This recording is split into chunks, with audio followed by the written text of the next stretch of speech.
localizada a nivel de las meninges, particularmente de la aracnoides y de la pía madre. Cuando hay una inflamación por la infección a nivel del encéfalo, se le denomina encefalitis. Hay algunos cuadros en los que no hay una, que también hay, que el proceso inflamatorio e infeccioso afecta tanto al encéfalo como a las meninges, y entonces le denominamos meningoencefalitis. Cuando no sabemos si la diferencia es, o sea, cuando no hay una limitación exacta entre las manifestaciones, pueden utilizar indistintamente el término de meningitis o meningoencefalitis. Ya se ha visto que histopatológicamente siempre hay afección de las dos partes. Bien, las meningitis virales, pues ya dijimos, son meningoencefalitis virales, son debidas a un virus. Ok, ¿qué características tienen? Lo primero, vamos a tener un cuadro febril, con cefalea y con síndrome meningio. Ahora, esta triada se presenta solamente en la mitad de los pacientes. Es decir, que de 10 pacientes que les llegaran a ustedes en el servicio de urgencias, por ejemplo, con una meningitis viral, solo 5 van a traer esto: cefalea, fiebre, síndrome meningio. Los otros 5 muy probablemente nada más traigan o el síndrome meningio o una cefalea con una alteración del estado de conciencia o fiebre y deterioro del estado de conciencia. Entonces, es un diagnóstico que tenemos que estar teniendo en mente. Lo que no se piensa, pues no se diagnostica. Entonces hay que tenerlo en mente porque no todos los pacientes van a llegar con el cuadro florido. O sea, no van a llegar con su letrerito de buenas tardes, vengo porque tengo meningitis viral, tengo fiebre, cefalea y síndrome meningio. La mayoría, o por lo menos la mitad, van a llegar con datos diferentes a estos en cuanto a que no va a venir completo el cuadro. Algunos, especialmente en los niños o en los adultos mayores, los vemos con somnolencia, con irritabilidad, pueden venir, les molesta la luz, el ruido, y pueden ser cuadros como muy poco sugestivos de proceso infeccioso a nivel del sistema nervioso central, y lo que les va a orientar es el síndrome meningio y el deterioro del estado de conciencia, salvo algunas particularidades que debutan con alguna situación muy en particular, que ahorita las vamos a ir viendo. Cuando nosotros vemos un paciente, por ejemplo, con síndrome meningio, con fiebre, y estamos considerando que puede corresponder, bueno, sabemos que tiene una meningitis, y estamos primero pensando, ¿será viral o será bacteriana? Bueno, ¿qué nos orienta a que sea viral? Casi siempre tienen manifestaciones sistémicas los cuadros de meningitis viral, como pueden ser dolor muscular, como puede ser, por ejemplo, eczema. En el caso de los enterovirus se presentan con rash. En el caso del Coxsackie virus A, da lo que le llaman la herpangina, que es una inflamación con mucho dolor a nivel de amígdalas, con dolor en manos, pies y boca. En el Coxsackie B hay inflamación tanto de pleura como de pericardio, como a veces también del músculo, pues del miocardio. Y entonces podríamos considerar un Coxsackie B. En los ecovirus, por ejemplo, tienen conjuntivitis y dolor muscular con debilidad proximal. Y en el herpes simple tipo 2 y los arbovirus generalmente no dan manifestaciones sistémicas. Van a llegar nada más con el cuadro, digamos, meningio. Los virus, cuál es el más frecuente que va a dar meningitis viral? Son los enterovirus. Y con excepción de la polio, que tiene por lo menos unos 30 años, creo, por lo menos o más, en México, que no hay un caso de polio, aunque desafortunadamente en algunos países ya se han visto algunos casos, pero bueno, pues la vacunación ha logrado una, control casi de erradicación de esta enfermedad, pero salvo la polio, que es un enterovirus, todos los otros son las principales causas de meningitis viral. Entonces, ¿cuál es la principal causa de meningitis viral? Enterovirus. Se presentan más frecuentemente en verano y otoño y son más frecuentes en niños. ¿Cómo hacemos el diagnóstico? Bien, el diagnóstico es el cuadro clínico y ustedes sospechan que puede tener una meningitis, a lo mejor lo vieron con rash o con y dijeron, pues yo creo que es un enterovirus, o a lo mejor lo vieron con, no sé, pangina y dijeron, pues es un saque. Ustedes pueden ir pensando de acuerdo a la clínica cuál pudiera ser la causa, pero no la van a tener con certeza hasta que no hagan una punción de líquido cefalorraquídeo. El líquido cefalorraquídeo va a mostrar una celularidad baja, generalmente empiezan con polimorfonucleares y después del cuarto o quinto día ya van a tener mononucleares, para que dependiendo de la fecha después del inicio de los síntomas es la celularidad que va a ser prevalente. Ahora, la celularidad generalmente es baja, aunque aquí les pone que varía hasta 1000, generalmente es alrededor de las 300 células por milímetro cúbico. La glucosa generalmente también es normal. ¿Cuánto es la glucosa normal en el líquido cefalorraquídeo? Corresponde a las 2/3 partes de la glucosa sérica. Si la persona a quien le hacen la punción lumbar tiene una glucosa sérica de 90, la glucosa en líquido cefalorraquídeo tiene que ser de 60.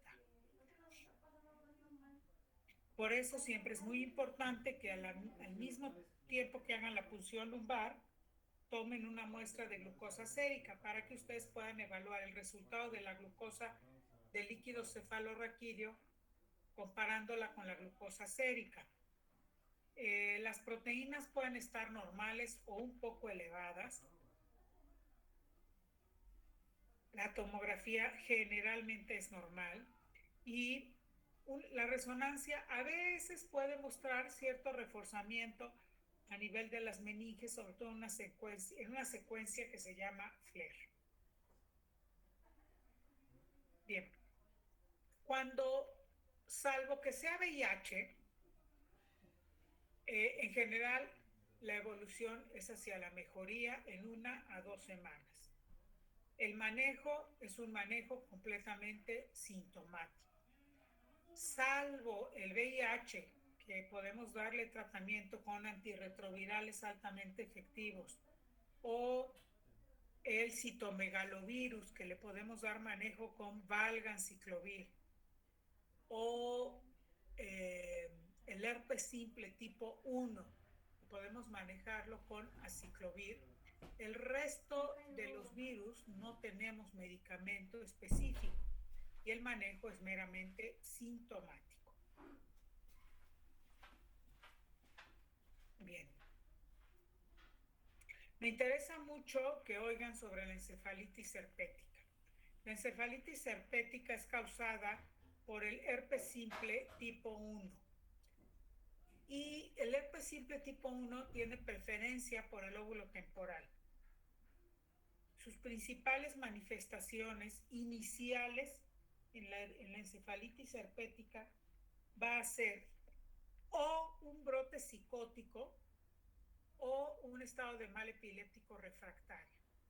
Entonces, yo les digo mucho que si ustedes tienen un paciente joven o no joven, con brote psicótico, que no tiene ningún otro antecedente como para pensar que está dentro de una patología psiquiátrica, consideren primero el diagnóstico de encefalitis herpética. Es mejor que tengan ustedes un paciente psicótico, una enfermedad psiquiátrica, amarradito en su cama, en lo que averiguan y confirman que no es una encefalitis herpética, porque no se les va a morir, digo, a menos que no lo amarren bien y que se les salte por la ventana, pero si no, el paciente no se va a morir por el brote psicótico. Y es mejor a tener un paciente con encefalitis herpética que lo estén tratando como si fuera un brote psicótico y se muera en 4 días porque nunca le dieron manejo para la encefalitis herpética. Entonces, paciente con brote psicótico, que debute con el brote psicótico, sin ningún antecedente que les haga pensar que tenía alguna enfermedad psiquiátrica antes, o que debute con estado de mal epiléptico, consideren la encefalitis herpética como un diagnóstico muy probable. ¿Qué tienen que hacer en ese momento? Bueno, pues se hace la punción lumbar, se piden anticuerpos, en particular IgM contra el herpes simple tipo 1, y se inicia manejo. No se van a esperar a tener la confirmación del diagnóstico. Inician manejo ante la sospecha diagnóstica. ¿Con qué se inicia manejo? Se inicia manejo con aciclovir a 15 miligramos por kilo de peso por día durante 14 días IV. Nada de que al tercer día pues ya como que se siente bien, ya va a irse a su casa, ahí se echó su pastillita. No, esto es IV 15 días. Los esteroides son útiles en los primeros días de tratamiento y algunos estudios de imagen como la tomografía o la resonancia pueden mostrar alteraciones a nivel del lóbulo temporal. Igual el electroencefalograma puede mostrarles alteraciones. Cuando la infección es por VIH, que no nos vamos a explayar aquí en la infección o la afección del VIH al sistema nervioso, pero cosas importantes. Desde que llega el VIH y que entra el virus al cuerpo y se hace la seroconversión, desde ese momento invade al sistema nervioso central. Prácticamente es al mismo tiempo. Hasta hace unos años se consideraba que el virus solamente llegaba a las células gliales y a los linfocitos, que no entraba a la neurona. En los últimos años se ha demostrado, ya con algunas técnicas de microscopía, la presencia del virus dentro de la neurona, pero no es lo habitual. Lo habitual es que el virus ataque a la glía, específicamente a los astrocitos. Puede afectar tanto sistema nervioso central como periférico. Antes del advenimiento de los antirretrovirales altamente efectivos, hasta el 30% de los pacientes con VIH desarrollaban demencia. Y bueno, dependiendo qué es lo que esté afectando, va a ser las manifestaciones que esté dando. Incluso cuando el proceso es una meningitis, puede ser un cuadro que les dure 3 o 4 días y después del cuarto día ya no tengan ninguna molestia. En general, el manejo inicial pues es igual con lo mismo que se da para el VIH con antirretrovirales. Muy bien, ahora vamos con la meningitis bacteriana. Nosotros cuando estamos ante un paciente que sabemos que trae un proceso de infección, o sea, una meningitis, pues pensamos o es viral o es bacteriana. Bueno, ¿qué nos va a orientar a que sea bacteriana? Generalmente la fiebre es más alta, las manifestaciones son más graves y cuando vemos el líquido cefalorraquídeo, la celularidad es mucho más alta, las proteínas son mucho más altas y la glucosa es mucho más alta. Cuando nosotros vemos un paciente y no sabemos si es viral o bacteriana, nosotros tenemos que iniciar manejo y vamos a iniciar manejo. Por si es viral, con aciclovir. Por si es bacteriana, de acuerdo a la edad, de acuerdo a los antecedentes, al germen que creamos que es el que está causando el proceso infeccioso. Con el pasar de los días, después de la punción lumbar, de los cultivos, de los estudios inmunológicos, vamos a poder determinar si es viral o si es bacteriana. Y entonces suspendemos todos los medicamentos que no nos sirven. Pero de inicio, el manejo se inicia ante la sospecha diagnóstica. Esto es algo así como creo que en ese momento le inicias tratamiento con la sospecha diagnóstica. No nos vamos a esperar a tener cultivos o corroborar el diagnóstico. ¿Por qué? Porque la morbimortalidad es muy alta y entre más pronto iniciemos el tratamiento, menos riesgo vamos a tener de complicaciones y de mortalidad. Bien, las meningitis pueden ser por bacilos gram negativos, por cocos gram positivos, gram negativos, o sea, al final por cualquier tipo de bacteria de las que conocemos. Cuando es por bacilos gram negativos, algo que nos orienta mucho es que hay un gran deterioro del estado de conciencia. Y estos pacientes presentan muchas veces crisis epilépticas y signos focales. Es decir, por ejemplo, parálisis de algún nervio, parálisis de un brazo, de una pierna. Y los más susceptibles o los que más frecuentemente presentan esto son los ancianos. Cuando la enfermedad de la meningitis por bacilos gram negativos es posterior a una cirugía abierta de cráneo, por ejemplo, el pronóstico es mucho mejor que si fue espontánea. Cuando son espontáneas, es decir, no encontramos la causa por la que un adulto mayor hizo una meningitis por gram negativo, la evolución es fulminante. O sea, la mortalidad es del 100% en un periodo de tiempo muy corto. En los niños, cuando se ve, generalmente se diagnostica después del tercer día de vida y generalmente tienen una elevación tanto de glóbulos blancos como de glóbulos rojos. Muy bien. Cuando la meningitis es por gram negativos, casi siempre, o sea, cuando lo vemos, es ya sea por traumatismos, por procedimientos, por bacteremias. En los recién nacidos puede ser la Klebsiella, la Pseudomonas o la Escherichia coli. Y volvemos a lo mismo. Si son espontáneos, son fulminantes y las causas más frecuentes son la Escherichia coli y la Pseudomonas aeruginosa. Bueno, cuando es por anaerobios, el Bacteroides fragilis es la bacteria más común. En pacientes inmunocomprometidos, la Escherichia. Y después de una cirugía, bueno, es la Klebsiella, el Acinetobacter, que qué barbaridad, cómo es agresivo, la Escherichia nuevamente y la Pseudomonas. Bien, ¿con qué vamos a manejar estos pacientes? Bien, primera, desde que creemos que pueda tener un proceso de neuroinfección, vamos a iniciar el manejo. ¿Con qué lo vamos a iniciar? Con cefalosporinas de tercera generación. Ceftriaxona, 1 gramo IV cada 12 horas aproximadamente. Si creemos que es Pseudomonas o porque ya tiene un cultivo para Pseudomonas, entonces el manejo es con ceftazidima. El diagnóstico.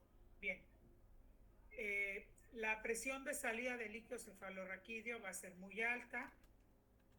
La glucosa, si se acuerdan, en la viral decíamos que podía estar normal o un poquito baja. Aquí va a estar muy baja, menor del 30% de la glucosa sérica.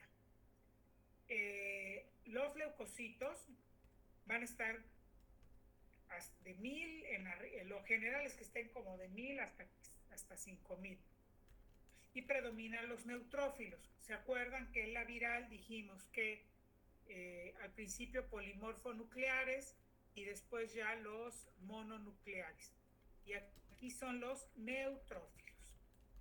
Muy bien, y las proteínas están muy altas, por arriba mucho más de 150, generalmente incluso el líquido está como de una consistencia parecida a la clara de huevo. Muy bien. Ahora, bueno, ya vimos los resultados. Cuando es por gram positivos, al final no les va el líquido cefalorraquídeo difícilmente les va a orientar a si es gram positivo o gram negativo con las puras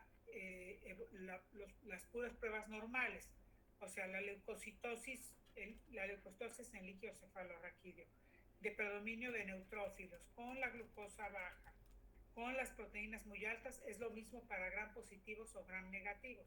Entonces, cuando nosotros hacemos la punción lumbar, pedimos siempre una tinción de gram en el líquido cefalorraquídeo para que si ven algún tipo de bacteria, coco o bacilo, nos digan si es gram positivo o gram negativo, y eso nos lo dicen en las siguientes horas a que le hicimos la punción lumbar y nos puede orientar mucho al tratamiento. Bueno, el Streptococcus pneumoniae es así como que el coco de los menores de 2 años y los mayores de 60. Por eso es tan importante la vacunación contra el neumococo en las edades extremas de la vida. Es la primera causa de infección y de infección al sistema nervioso central y de neumonía. Bueno, ahorita que tenemos el COVID, no, pero antes del COVID, y bueno, de tipo bacteriano, sigue siendo la principal causa en los grupos extremos de la edad. Y tiene una mortalidad muy, muy alta. Y la sintomatología, pues al final sigue siendo la misma: fiebre, dolor de cabeza, síndrome meningio, irritabilidad o pacientes con deterioro del estado de conciencia. La mortalidad, como les dije, es muy, muy alta. Y generalmente es la principal complicación cuando hay neumonía por neumococo. El Streptococcus pneumoniae, bueno, ya dijimos que es el más frecuente, y la tríada de neumonía, meningitis y endocarditis es algo que podemos ver en pacientes con alcoholismo crónico intenso. Llegan a presentar esta tríada. Hacen la neumonía, hacen la meningitis y además tienen endocarditis. Bueno, otra vez, manejo de meningitis bacteriana se inicia ante la sospecha diagnóstica. Si yo creo, considero, se me hace que tiene un proceso infeccioso, en ese momento inicio tratamiento empírico. De acuerdo a la edad, digo, pues yo creo que ha de tener esa infección por esto o a los antecedentes. Miren, esta tablita que les presenté al principio, no es necesario que se la aprendan. Creo que lo más importante es que ustedes tengan la facilidad de tenerla en un lugar fácilmente accesible. Si la quieren guardar como foto en el celular, si lo que quieren es buscarla en Google, patógenos infecciosos más comunes en meningitis bacteriana, como quieran ustedes, lo importante es que la tengan a la mano cuando estén en un servicio de urgencias y tengan que tomar decisiones sobre el manejo médico del paciente. Si no se la quieren aprender, no se la aprendan. No es importante que se la aprendan. Lo importante es que sepan que a cada grado de edad, a cada antecedente, ya se sabe cuál es el patógeno más común. Y es al patógeno contra el que vamos a iniciar manejo empírico en cuanto sospechemos que tiene el problema. Entonces yo les sugiero que esto lo tengan muy, muy a la mano, y si lo quieren aprender, pues se lo aprendan, ¿verdad? Pero si no se lo quieren aprender, lo importante es que lo tengan a la mano, en un lugar donde sea fácilmente accesible para ustedes, para encontrar y decidir el manejo. Bien. Ya dijimos entonces que el tratamiento se inicia ante la sospecha diagnóstica y va a ir dirigido al germen que creamos que es el que está condicionando el problema. Para meningitis adquirida en la comunidad, de niños desde 3 meses hasta 50 años, se inicia ceftriaxona y vancomicina o cefotaxima con vancomicina. Para mayores de 50 años se les añade ampicilina, lo mismo que para pacientes inmunocomprometidos. Cuando hay alergias cefalosporinas, pues se puede utilizar el clorafenicol. Muy bien. El uso de la dexametasona o de los esteroides tiene una utilidad probada en los niños.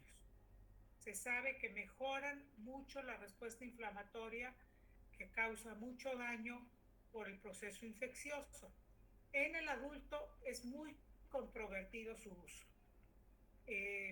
Para fines prácticos y en guías recomiendan en adultos solamente el uso de esteroides los primeros 4 días de tratamiento y después ya se suspende. Y otra vez la recomendación pues es controversial. Bien. Pronóstico. La morbilidad, chicos, es altísima. Entre 1/3 y la mitad de los pacientes quedan con secuelas neurológicas severas. Entonces, ¿qué podemos hacer para mejorar el pronóstico? Lo que podemos hacer y debemos hacer es iniciar tratamiento desde que pensamos que puede tener el proceso infeccioso. ¿Qué factores son de mal pronóstico? Que sabemos que el paciente va a responder mal al tratamiento y la mortalidad va a ser más alta. Pacientes que desde que llegan al servicio llegan por un gran deterioro del estado de alerta neurológico con puntaje muy bajo en la escala de Glasgow, pacientes que tienen parálisis de algún nervio craneal, que tienen la velocidad de sedimentación globular elevada como un dato de un proceso inflamatorio sistémico, pacientes de edad avanzada, que tengan una enfermedad crónica de edad, insuficiencia renal, diabetes, hepatopatía, que tengan neumonía y que no haya sido dado por un proceso de otitis. A los que tienen otitis les va mejor. Crisis epilépticas, que ya estén con intubación y que el líquido cefalorraquídeo muestre lo que ya habíamos dicho, el aumento de las proteínas, la glucosa baja y la celularidad alta. Eso generalmente va a tener un mal pronóstico. Bueno, el diagnóstico, el líquido cefalorraquídeo muestra los datos de meningitis bacteriana. Los cultivos son positivos, generalmente se los reportan al 3.º o 4.º día. Ahora, llega a haber pacientes con meningitis bacteriana, pero que los cultivos son negativos. Y esto, una de las razones que puede ser es que nosotros hayamos iniciado primero el tratamiento y después hayamos hecho la punción lumbar. No importa, inicien el tratamiento en cuanto consideren el diagnóstico. Si pueden hacer antes la punción lumbar, mejor. Pero si la punción lumbar la van a poder hacer pasado mañana, no retrasen el tratamiento. Inicien el tratamiento ante la sospecha diagnóstica. El estudio de imagen es muy importante realizarlo antes de la punción lumbar para asegurarnos de que no hay ninguna lesión que nos contraindique la punción lumbar. El tratamiento empírico, bueno, ya lo habíamos dicho, pero ceftriaxona o cefotaxima. En mayores de 50 años se agrega ampicilina, asimismo en neonatos. En inmunosuprimidos, todos estos por la listeria y por la neisseria. En pacientes que sabemos que son resistentes, por ejemplo, no sé, que sepamos que hay una neumonía resistente a estafilococo en varias partes del hospital, pues entonces utilizamos vancomicina. Muy bien. Hasta acá llegamos con los cocos y los bacilos gram negativos y los cocos gram positivos. Ahora, vamos a hablar de la tuberculosis. La tuberculosis sigue siendo al día de hoy una de las principales enfermedades infecciosas en México. La tuberculosis a nivel del sistema nervioso central tiene múltiples manifestaciones y generalmente es una meningitis que se presenta subaguda y después ya crónica, o sea, dura mucho tiempo y las manifestaciones van presentándose en forma paulatina. Los síntomas pueden ser muy inespecíficos, cefalea, un grupo febril, puede haber debilidad, eh, están cansados, les duele el cuerpo.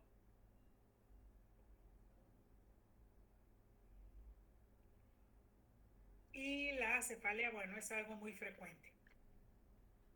En los niños, la irritabilidad siempre va a ser dato de que algo anda mal. O sea, esto de que el niño está chillón, está berrinchudo, no, búscale. La irritabilidad en los niños siempre es dato de algún problema.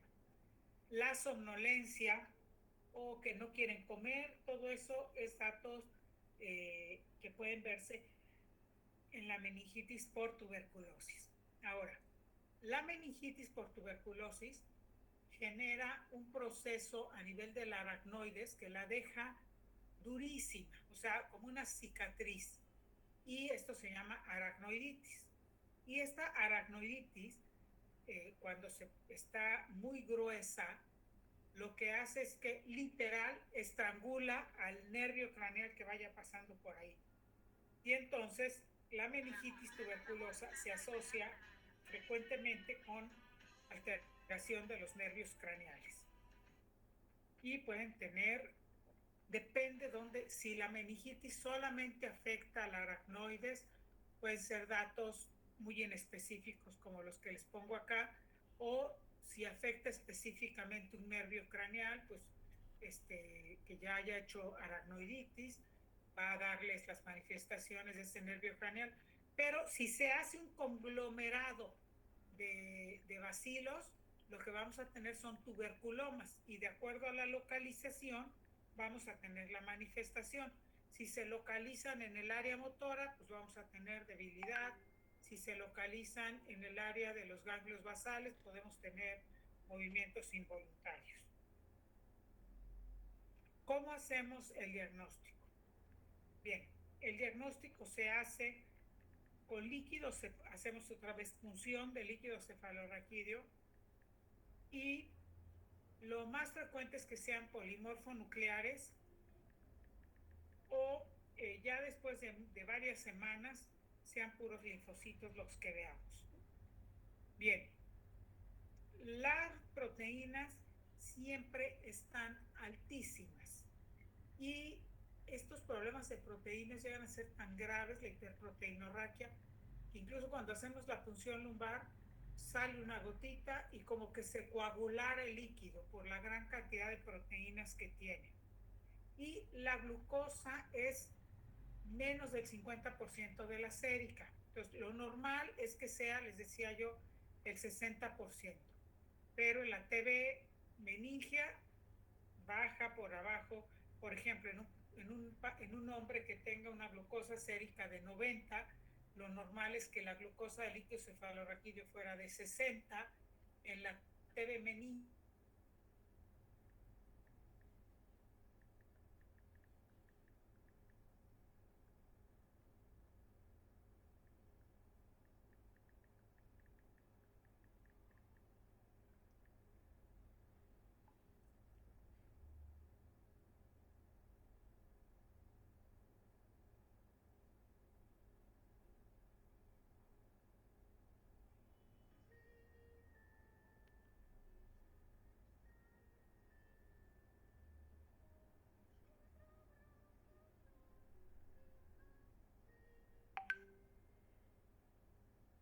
un bar, un bacilo ácido alcohol resistente.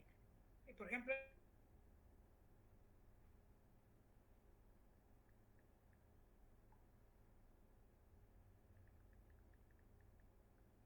o tres ya colectaron eso. Si lo que quieren colectar es en líquido gástrico, pues pueden sacar bastante. Pero el líquido cefalorraquídeo no puede sacar tanto líquido a la hora de la punción lumbar.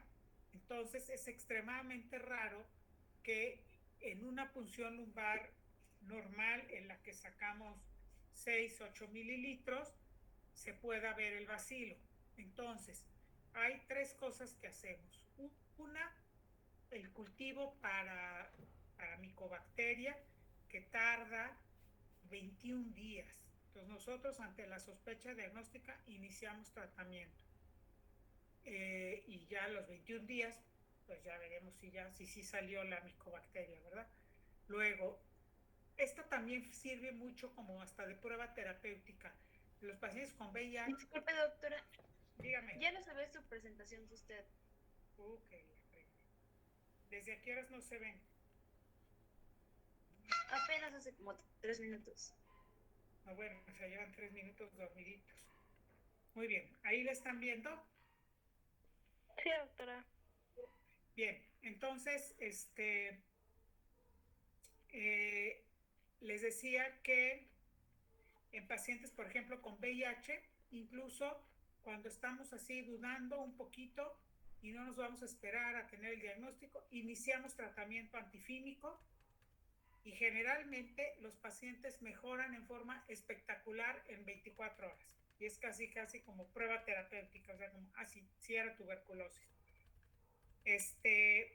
La otra es una prueba que se llama Gene Expert, que se puede hacer en líquido cefalorraquídeo y que es prácticamente inmediata. Bueno, podemos hacer prueba de ELISA en líquido cefalorraquídeo también buscando micobacteria. Y los estudios de imagen, ¿para qué nos van a servir? Bueno, básicamente para ver si hay una gran inflamación de la aracnoiditis a nivel de las cisternas basales en el cráneo, o si hay tuberculoma, si hay acúmulo de bacilios. Muy bien. ¿Cuál es el manejo? Miren, eso es lo importante del cultivo.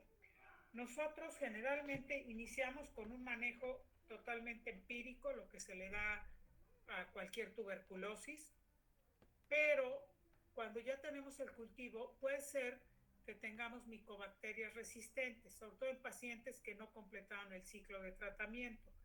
Y entonces la tuberculosis fármaco resistente es un verdadero problema en México y en muchas otras zonas endémicas, pero en México es un verdadero problema, porque la enfermedad sigue avanzando y dejamos de tener tratamiento porque la micobacteria se vuelve resistente a todo. Lo habitual es que iniciemos manejo con isoniazida, rifampicina y etambutol. Ese es el manejo inicial que damos, que ahorita ya viene además, esas 3 medicamentos ya vienen en uno solo que se llama Dotval y solamente calculamos la dosis de acuerdo al peso y se lo damos. Cuando utilicemos isoniazida y pirazinamida es muy importante darles a los pacientes suplemento con tiamina o con complejo B, porque si no nos van a hacer un síndrome medular de cordones posteriores por toxicidad de la isoniazida y de la pirazinamida. Entonces, la forma en que prevenimos esa toxicidad es dándoles, además del manejo antifímico, dándoles complejo B.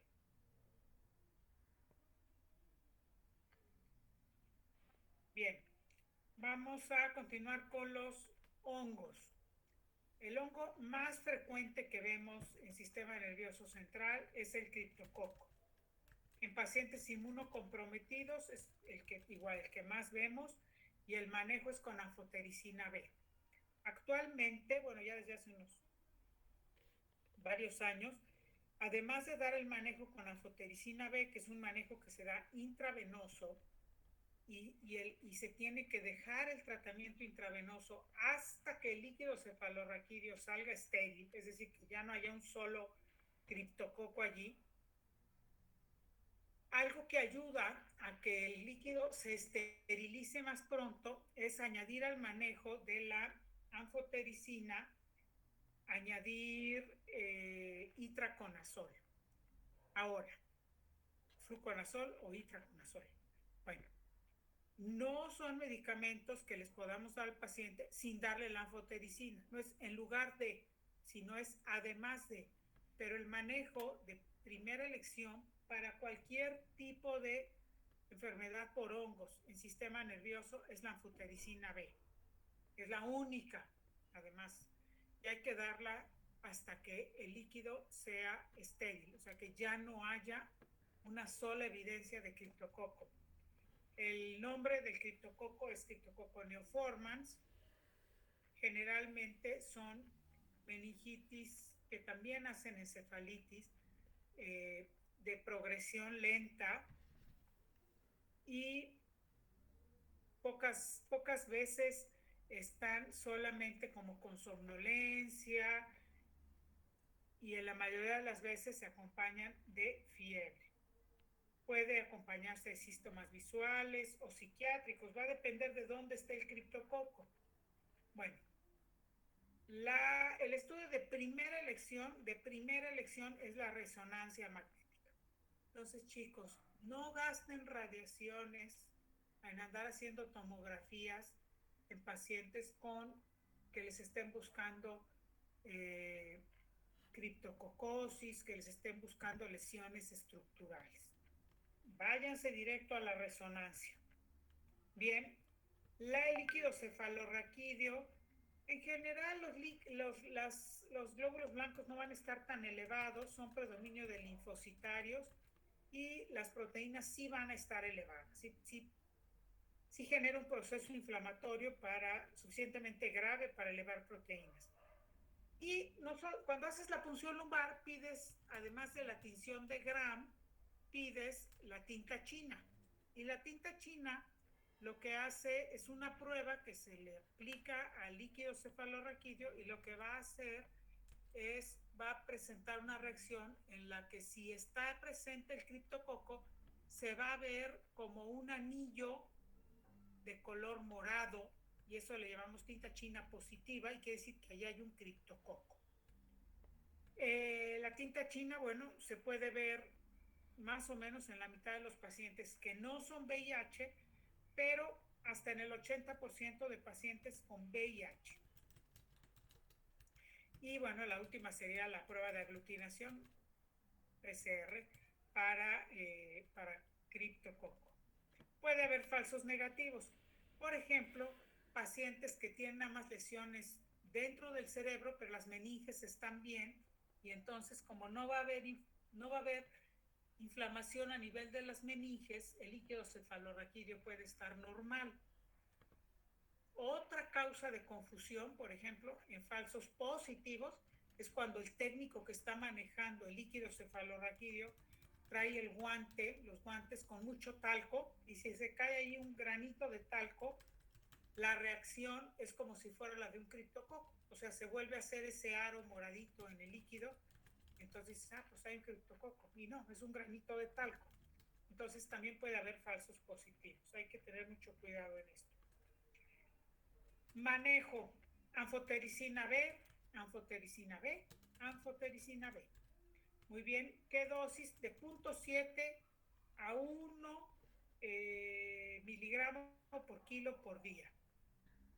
Bien, la flucitocina o el fluconazol, cuando los combinamos con la anfotericina, pueden ayudarnos a que el líquido se esterilice más pronto, y esto va a hacer que la duración del tratamiento con anfotericina sea más corto. La anfotericina es excelente, es la única opción que tenemos, pero es muy tóxica para el hígado y para el riñón.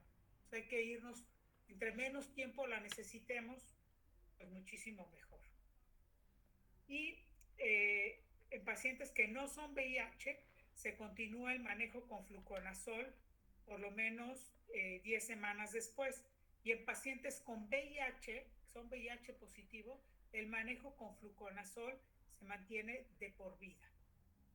Después de la anfotericina, ya con líquido completamente negativo, debe de seguir tomando fluconazol de por vida.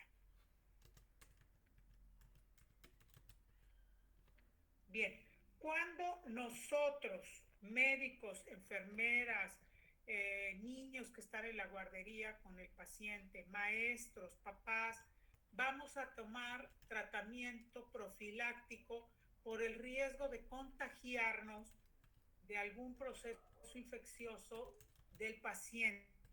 Bueno, cuando haya meningitis por meningococo o por Haemophilus influenza, te tienes que tomar manejo profiláctico. Si el servicio del hospital de epidemiología te lo da, qué bueno, chicos. Y si no te lo da, se lo toman. Porque luego se les olvida y ahí andan los pobres internos o los residentes con infecciones que no debían de tener, pero nadie les dijo que se tomaran su medicamento profiláctico. ¿En qué consiste el medicamento, la profilaxis o quiénes la deben recibir? Bueno, los que comen y duermen en la misma habitación deben de recibirlo. El hermanito o, por ejemplo, los niños que están en guardería, los cuidadores de niños y los contactos escolares. Si tuvieron contacto con secreciones orales, ya sea que pediste el beso, compartieron cepillo de dientes, compartieron cubiertos, o porque dieron respiración de boca a boca, o porque hicieron intubación orotraqueal sin protección, o que estuviste sentada junto al paciente, a la persona durante más de 8 horas, por ejemplo, en un avión. ¿En qué consiste?